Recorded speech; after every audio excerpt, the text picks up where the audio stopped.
আসুন জাহাজ কাণ্ড নিয়ে কিছু কথা বলি।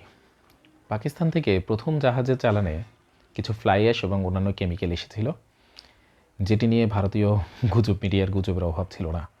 বলেছিলেন পেঁয়াজ থেকে বোমা বের হবে, আলু থেকে অস্ত্র বের হবে। কতটা মূর্খ হলে এই ধরনের কথা বলতে পারে? একটি পেঁয়াজের সর্বোচ্চ সাইজ, যেটা তুর্কি পেঁয়াজ, সেটা এতটুকু হতে পারে, বাট একটা গ্রেনেড তার চাইতে অনেকটা বড়। আমি এখানে এক্সাক্ট মেজারমেন্টটা বলতে পারছি না।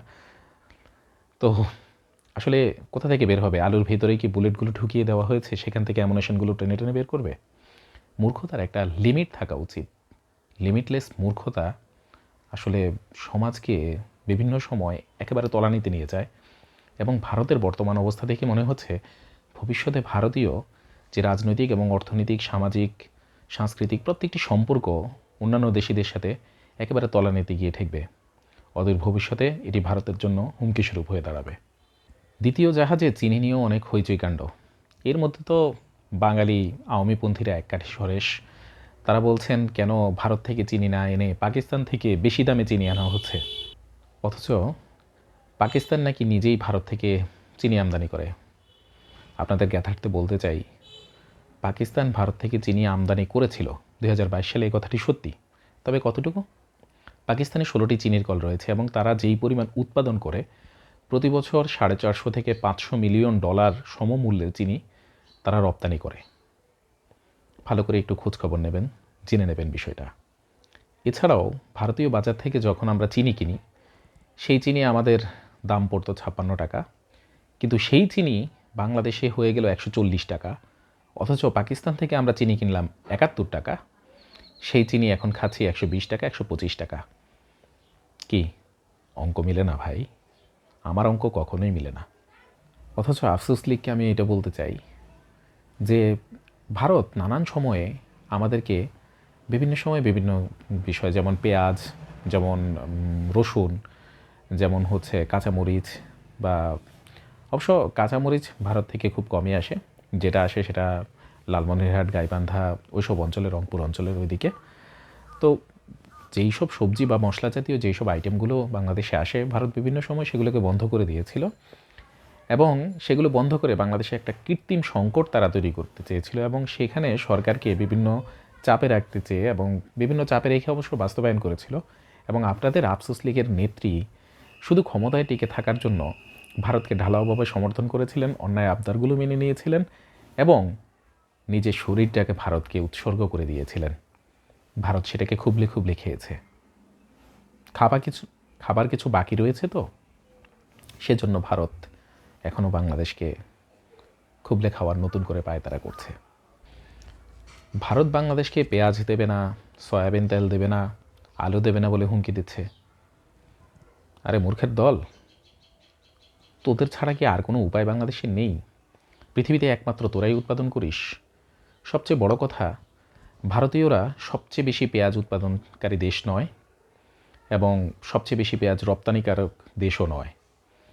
পেঁয়াজ উৎপাদনে সবার প্রথমে চীন হলেও সবচেয়ে বেশি রপ্তানি করে নেদারল্যান্ড বা হল্যান্ড। এবং ভারতীয় এই পেঁয়াজের কারণেই বাংলাদেশে এই ডাচ পেঁয়াজগুলো আসতে পারছে না। সেটা নিয়ে ডাচরা বাণিজ্যিকভাবে খুবই অসন্তুষ্ট এবং বাংলাদেশের সাথে তারা বাণিজ্য বৃদ্ধি করার একটি চুক্তি করতে চাচ্ছে।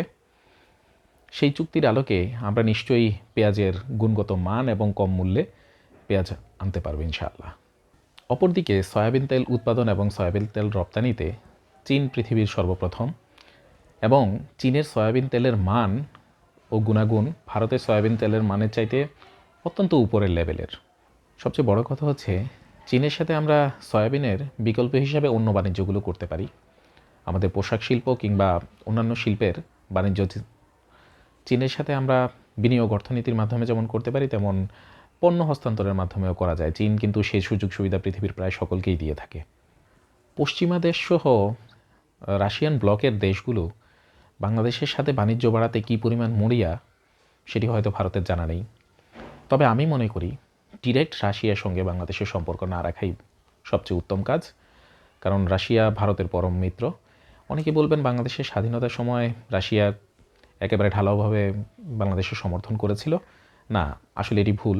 ভারতীয় সমর্থন ছিল বলেই রাশিয়া সমর্থন করেছে, কারণ ভারত রাশিয়ার সবচেয়ে বড় বাজার, বিশেষ করে অস্ত্রের বাজার, এবং বিপুল পরিমাণ সমরাস্ত্র ভারত প্রতি বছর রাশিয়া থেকে ক্রয় করে থাকে, একটা হিউজ অ্যামাউন্টের। আর সেজন্য রাশিয়া কোনোভাবেই ভারতকে হাতছাড়া করতে চাইবে না।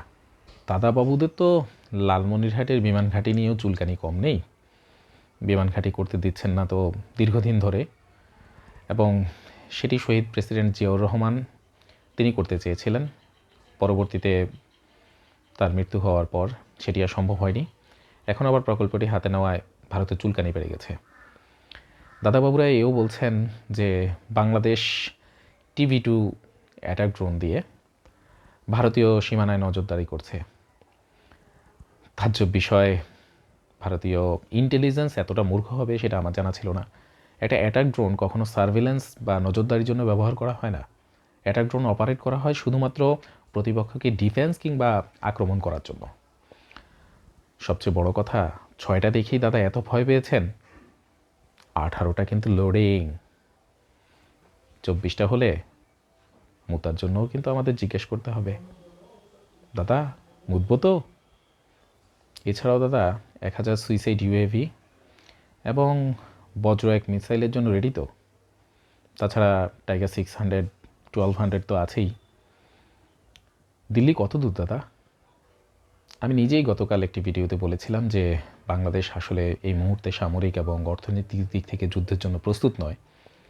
তবে অবশ্য আপনারা যদি যুদ্ধ করতেই চান, সেরকম মন মানসিকতা নিয়ে বাংলাদেশের দিকে এগিয়ে আসেন, ইনশাল্লাহ ছেড়ে দেওয়া হবে না। আপনারা বাংলাদেশের সামরিক বাহিনীকে যতটা অবহেলা করেন, বাংলাদেশের সামরিক শক্তি আসলে তার চাইতে অনেক গুণ বেশি। সবচাইতে বড় কথা হচ্ছে আপনাদের আর আমাদের সোলজারের মাঝে অনেক বেশি ব্যবধান। আপনাদের সেনাবাহিনীর অফিসার এবং আমাদের সেনাবাহিনীর অফিসারের কোয়ালিটি অনেক বেশি পার্থক্য সম্পন্ন। আপনাদের কর্নেল সাহেবরা রিটায়ারমেন্টের পর পডকাস্টিং ভিডিও করে। পডকাস্টিং ভিডিওতে কোথাও এসে একেবারে গোপন কিছু তথ্য এমনভাবে উপস্থাপন করে যেন তারাই সর্বেসর্বা। আদতপক্ষে আপনাদের কি সেই যোগ্যতা এবং সেই সক্ষমতা আছে? দাদা, যুদ্ধ করতে যেই রসদ, যেই পার্সোনাল প্রয়োজন, তা কি সত্যিই আপনাদের আছে? ওরে দাদা, আমরা ডিফেন্স করব, এক ব্রাহ্মণ বাড়িয়েই তো তোমাদেরকে খেয়ে দেবে দাদা।